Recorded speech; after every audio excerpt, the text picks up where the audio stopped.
Does it do any tricks? And he was like, it's just for aesthetics, it's just for looks, that's all it is. So I, like any 31-year-old man facing an emergency in the hospital, Minju, it's just for aesthetics. I immediately looked at my mother, I was like, what do you think?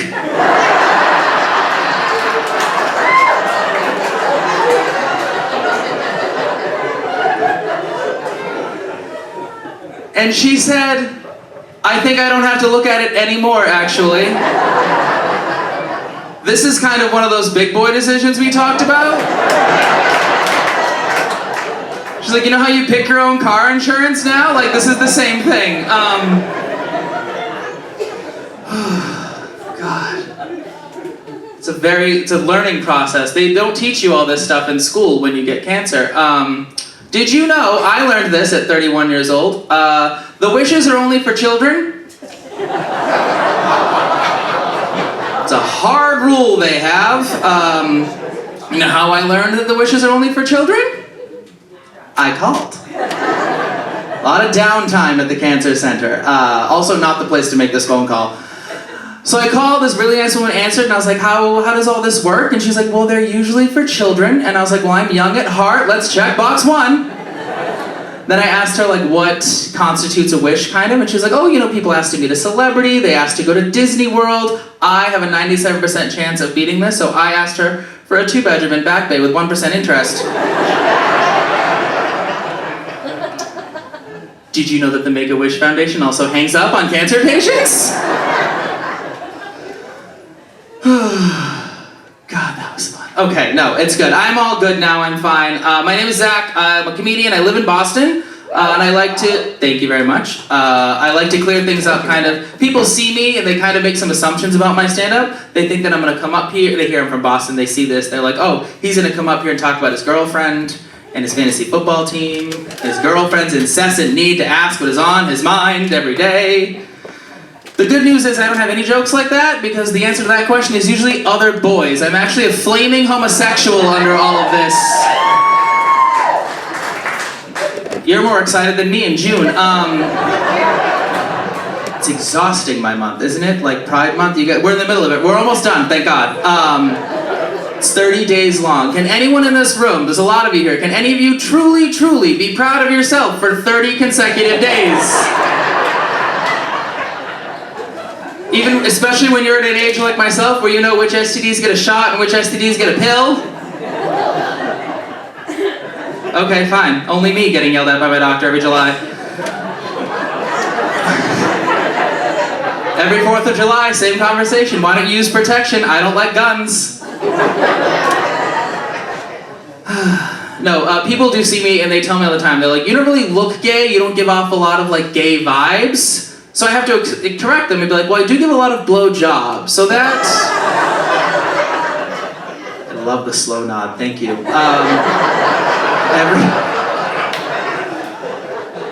Everyone has to have a hobby, guys, all right?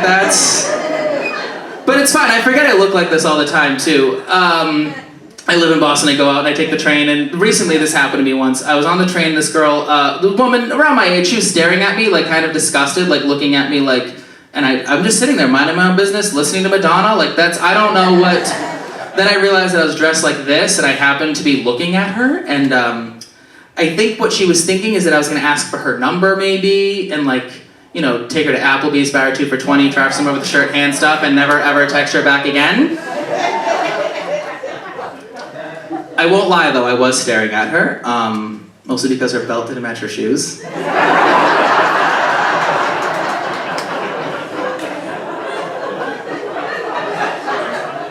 It was offensive to me.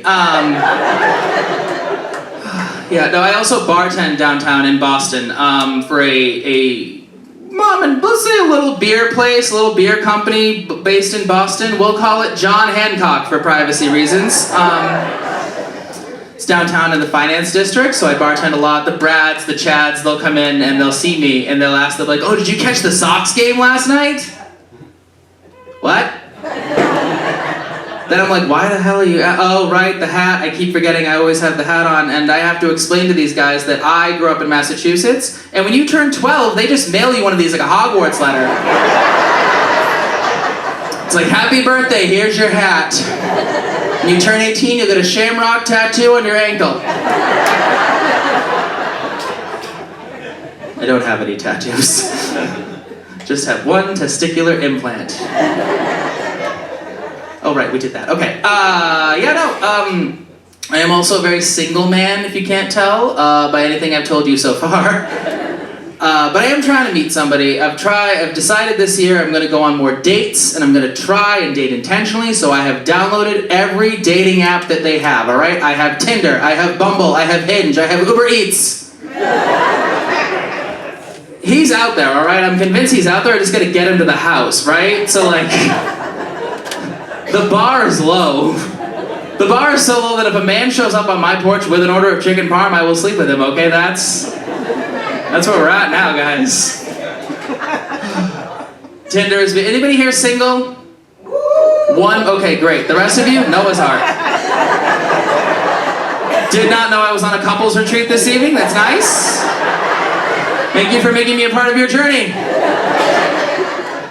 So on Tinder, you swipe left if you don't like somebody, you swipe right if you do like somebody. Tinder's been being a little humbling lately, I don't know why. So every time I swipe left, like 5, 6, 7 people in a row, it'll come up with a little note. I don't know if anybody's seen this before. Oops, you looks like you missed a potential match. No, I didn't. My people have mastered pronouns. I know left from right, all right? I feel like Tinder is just asking me, like, do you really think you're too good for that 4, Zachary? 35, never had a boyfriend, 1 working testicle, maybe we lower our standards. It's very homophobic. Which is also technically, if you don't laugh at my jokes now, that's also homophobic. Mostly because it's June, and then July 1st I'll say it's almost June. And then I do that for 11 months until once again it's June. So every time I complain, so I have my friends and stuff, I have my straight friends, I complain to them about being single all the time, and they always make the same suggestion. They've heard about it on pop culture, on television, they make the same suggestion every time. Now they're like, well, why don't you download a gay dating app? Why don't you get Grindr? Right, some of you know what that is. The rest of you, let's have a lesson, shall we? Welcome to my TED Talk. Grindr is not a dating app in the sense that you match with people and go on dates, alright? Grindr is an app that, this is what happens when men are left alone, by the way. Grindr is an app where I can just see gays by distance, alright? It's just a grid of dudes, it goes by miles, 3,000 feet, 1,500 feet. Do you want to know how low it gets? Anybody want to guess? 15? 0. You don't even have to have a picture on this. Do you know what it's like to go to a bar, open this app, and see that there is someone with no picture that is 0 feet away from you? Because then the call is coming from inside the house, alright? It's more scary when you're at work, though. Because then the call is coming from HR. No, I'm gonna leave you all with this final fun story, and it kind of gives you a reason as to why I've given up on being gay, right? This doesn't look like a gay person, right? I don't even look like an ally of gays. I look like I'm 1 Bud Light away from causing a scene at Fenway Park, alright?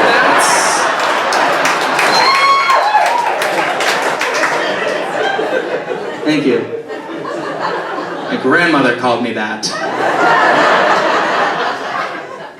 So when I was, not growing up, it's still happening now. So for context to this next story, my dad is also gay, which is just a nice way of saying that God is done with this bloodline. I thought about having kids in my 20s, and God was like, take the testicles too, I'm done with you people! So when I turned 21, my dad was like, hey, you're 21 now, like, I want you to come to Pride with us. It was during Pride Month, and he was like, come to the block party with me and your stepfather, and we're gonna have a good time, you're old enough. Anybody here have that experience before? Like, you get to go out with your parents, and like your parents' friends, and you finally get to go to a bar, and you're like an adult? Okay. You should all go. So we get to the block party, the first thing my dad says to me, and he's like, okay, if you run low on cash tonight, let me know. I have plenty of money on me. If you run low on cash, let me know. Like, I don't want you to wait in line at the ATM. I don't want you to stress. Like, I have plenty of money on me. Remember that. So then I see my dad's friends. They're really excited. They see me. We're at the bar. It's like they're like, okay, we want to get you your first drink here. What do you want? Up until this age, I have been drinking vodka in a field. I don't know any cocktails. So I ordered the only cocktail I had ever heard of, and that was a Long Island iced tea from The Simpsons.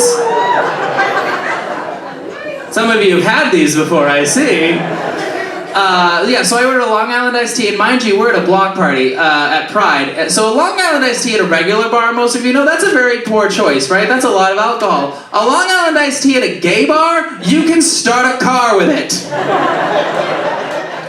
I, at 21 years old and 120 pounds soaking wet, proceeded to have 4 of them. And they're served in buckets.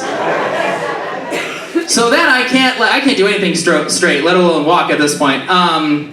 So then I remember I'm down to my last $10 bill. I look at my wallet. I was like, okay, I only got $10 left. I gotta get my dad. So my father said, if you run low on cash, I have plenty of money, let me know. If you run low on cash, I have plenty of money, let me know if you run low on cash, all right? That's the sentence, I promise, was running through my brain. What came out of my mouth, though, at 21 years old, at a block party full of 200 shirtless gay dudes, was, "Daddy, I need more money."